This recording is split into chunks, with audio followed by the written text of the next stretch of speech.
What is going on, Neon Nation? Tons of Cyberpunk news to go over today, including brand new gameplay from an unlikely source, patch 1.63 and its subsequent hotfix, alongside a key missing element that fans are disappointed about, Digital Foundry's new analysis of the latest gameplay, and how next-gen consoles might already be in trouble when it comes to running Cyberpunk, new melee and mantis blade finishing moves showcased, a new Cyberpunk novel that looks to be adding a meaningful story to the Cyberpunk universe, and a ton more, so strap in and let's get started.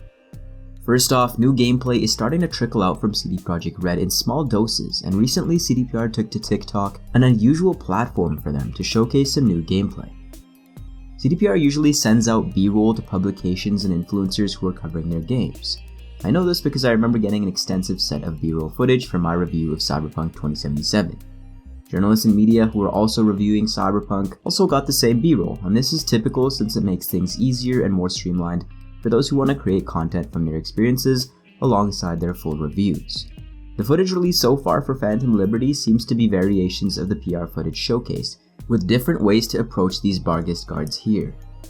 The Barghest don't seem to mind you walking straight past them in the older footage, hinting that we're using the shape-shifting cyberware that CDPR has mentioned as a standout augmentation for Phantom Liberty.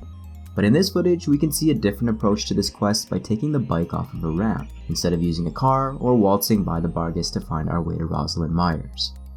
This approach is obviously the more reckless of the two, and hopefully the repercussions of these different ways to approach Myers are seen later on in the game to make Phantom Liberty feel like your choices really matter. Songbird is heard over the gameplay telling you to hurry to rescue Myers, and to get her to Liz Crest Street, which is allegedly the safest part in Dogtown at that moment in the story, which we know is around 1 hour into Phantom Liberty's campaign.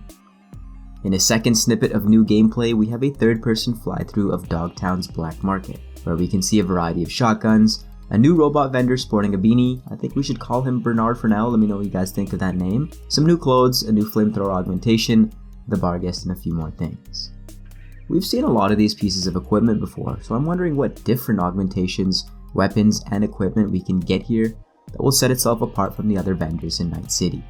I can see a mech here that the NCPD used, so maybe Phantom Liberty will give us the opportunity to commandeer more unique vehicles if we have the eddies for it.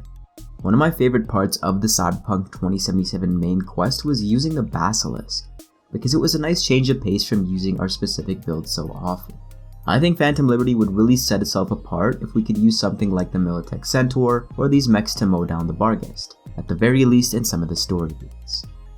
The Militech Chimera is probably one of my top choices for new toys to control, but I'm sure we'll get mods down the road that will let you do this if CDPR doesn't. It'd also be interesting to see what would happen if we use the more destructive vehicles in the open world, since CDPR are making large changes to the police system, and it would really put the 5-star revamped max tax system to the test. Moving on, let's go over Digital Foundry's assessment of Phantom Liberty based on their own analysis of 4K footage provided to them by CDPR, and this is going to be important for those of you who play on next-gen consoles like the PS5 and the Xbox Series S and X.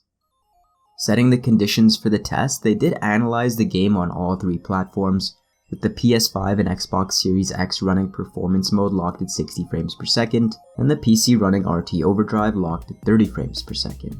There is a separate RT mode for consoles that is locked at 30 frames per second, but there was no footage for this available for them to dissect. In terms of the comparisons between all three platforms, you'll be happy to learn that in DF's assessment, the image quality and draw distance between the two consoles are on par. Comparing both platforms against PC RT, both of the consoles also hold up well here, despite being stripped of the usual RT features. It's worth mentioning that RT reflections are coming to consoles where they previously only had RT shadows, helping them bridge the RT gap between PC. When it comes to the most glaring differences between PC and the PS5, and for that matter the Xbox as well, we have the example of the cylindrical chute interior. RT Overdrive realistically simulates the complete absence of light here, right until we near the end of the descent where the subtle light filters in through the exit. As someone who has trouble sometimes telling when RT has been turned on, I know that's kind of embarrassing, this is an instance where I wouldn't have any doubt that RT Overdrive is visually better. It's flat out more dramatic and more realistic. Because Dogtown is so dark, the difference in realism between RT and non-RT will likely be more apparent than in the base game's environment. Digital Foundry also dove a bit deeper into the two different versions of the Phantom Liberty official trailer.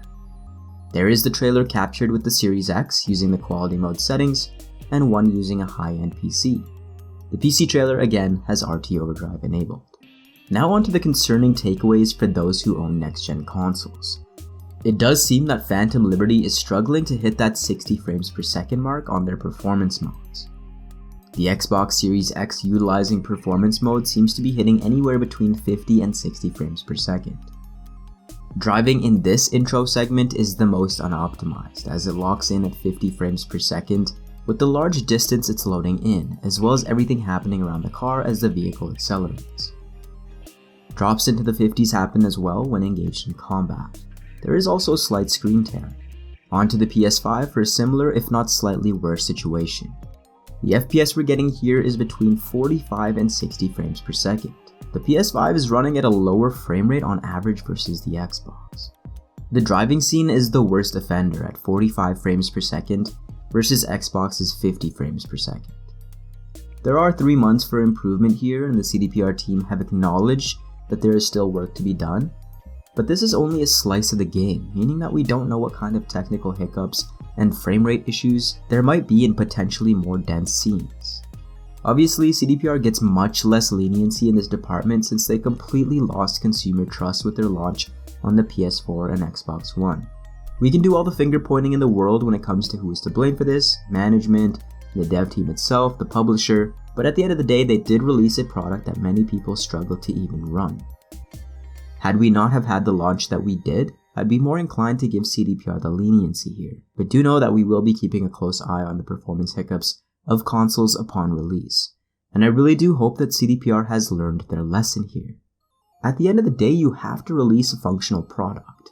Not everyone is going to be playing at the optimal settings or on PC or with ray tracing, and all of you guys who play no matter the platform deserve to play a fully realized Cyberpunk experience.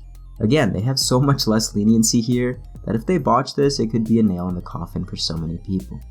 I do have faith that they can bring this together for next gen, but frame rate is a non-negotiable at this point in the game's lifecycle. Moving on, patch 1.63 has been out for a few days at this point, and a subsequent hotfix has been released, helping smooth the Cyberpunk experience before the big 2.0 update drops somewhere around the time Phantom Liberty releases. As we've known for a while now, patch 1.7 is now being dubbed 2.0, with Phantom Liberty overhauling almost all of the systems in Cyberpunk 2077, and we can officially call it 2.0 now with this banner that exists in the game. The PC hotfix that just came out will help address some of the crashes you guys have been experiencing when proceeding from the start screen to the main menu of the game, and might affect mods, so do keep that in mind. As for the list of fixes in patch 1.63, let's go through them. When it comes to quest issues that were fixed, we have an issue with V flatlining after crossing the border and all along the watchtower, as well as V randomly flatlining during the quest I Walk the Line. It is now possible to examine all the clues on Ebunike before getting detected in Chippin' In, and Gimme Danger was updated to fix an issue where no objectives were left in the journal. In Lightning Breaks, Panam now spawns in front of the garage instead of accidentally spawning inside the motel, and for Machine Gun, an issue was fixed where Skippy wasn't activated after performing 50 kills, and it wasn't possible to unequip Skippy. Talk about a needy AI, eh? Other quests that were fixed include Play It Safe, Pyramid Song, Search and Destroy, Small Man, Big Mouth, and a few others. A variety of gigs were also patched. Now when it comes to UI fixes, there was an issue where while transferring money or data, the UI showed enemy hack in progress text, an issue where devices could become unusable after opening the map, and an issue where the FSR toggle wasn't grayed out after restarting the game with dynamic resolution scaling on was also fixed. Color artifacting when path tracing was enabled was also fixed, alongside colorful flashes on the edges of objects when DLSS was enabled. Just anecdotally, patch 1.63 has been buttery smooth for me, but I will say that I do experience some artifacting running the game on RT Ultra. Let me know if you guys have been experiencing any issues with patch 1.63, and upvote the most common issues for visibility. I'm definitely curious to see how you guys are faring on your respective platforms. For console-specific fixes, the number of available save slots has been up to 20 for manual saves for Xbox, and 10 for point-of-no-return saves. There was also a Series S and X issue where performance would take a hit after playing for an extended period of time that has also been fixed.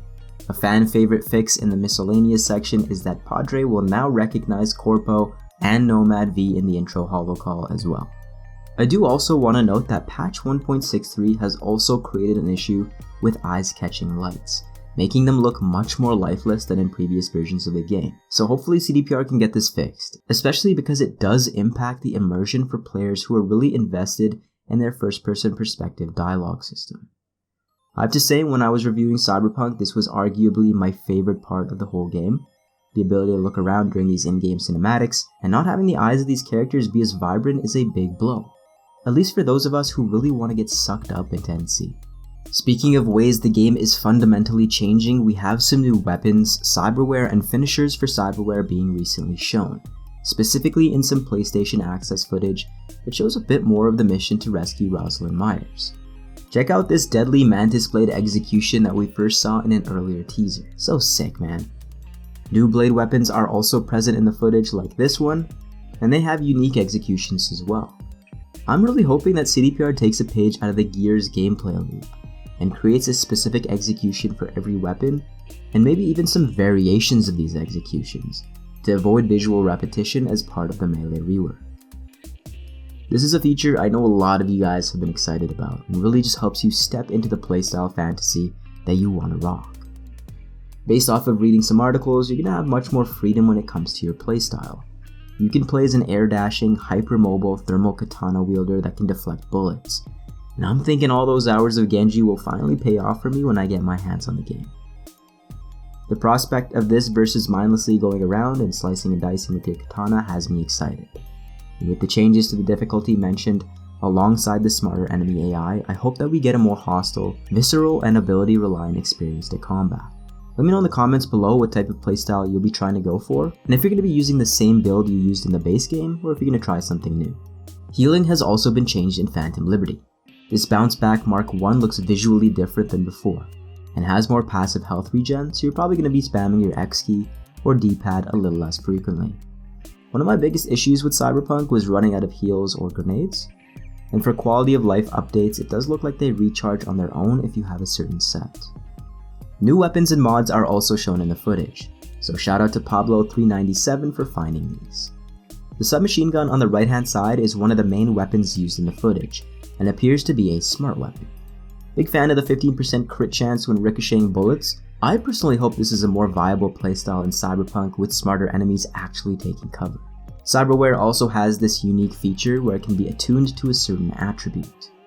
In the example of optical camo, which makes your character invisible, you get a 0.1 second duration buff to camo per attribute point in cool.